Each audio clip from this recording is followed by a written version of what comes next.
আয় ডিপি দিদার খান আঙ্গ একটাই দাবি আঙ্গ নোয়াখালী বিবেক চাই।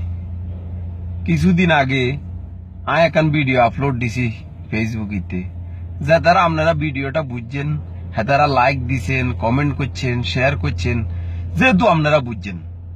আর যে তারা বুঝো নয় হ্যাঁ তারা গালিগালাজ করছে, এতে আয় কিছু মনে করি নয়। কিল্লাই বদমাইশ আর দুর্বল লোকের মূল অস্ত্রটাই হয়েছে গালিগালাজ। একে দিয়ে আঙ্গ এক বড় ভাই হেতে দাবি করে হেতে নাকি নোয়াখালী।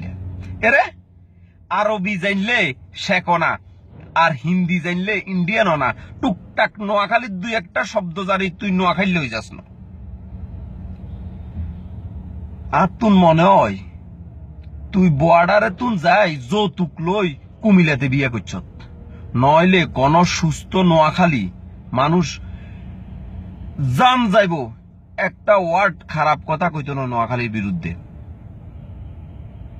আর তুই যে হিসেবে কস গান্ধীজি ছাগল আমরা খাইছি যে কদিন হয়েছে, আর তো মনে হয় তোরা ছাগল খাইছ। কিনলে তোরে দেখলে বোঝা যায় তুই রঘু ডাকাতের বংশধর। আর কুমিল্লার কিছু বাইরা আছে হ্যাঁ তারা কয় আমরা বলে অশিক্ষিত খ্যাত, আমরা শুদ্ধ ভাষা জানি না। এরে শিক্ষার মূল উদ্দেশ্য সার্টিফিকেট আর শুদ্ধ ভাষা নয়, শিক্ষার মূল উদ্দেশ্য জ্ঞান আর প্রতিভা।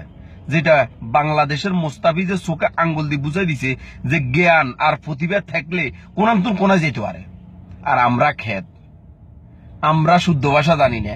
এই অবস্থায় আমরা যদি স্পিকার হইতে পারি, সেনাবাহিনীর প্রধান হইতে পারি, ঢাকা শহরের মেয়র হইতে পারি, তাইলে বুঝ আমরা কি ন করতে পারি।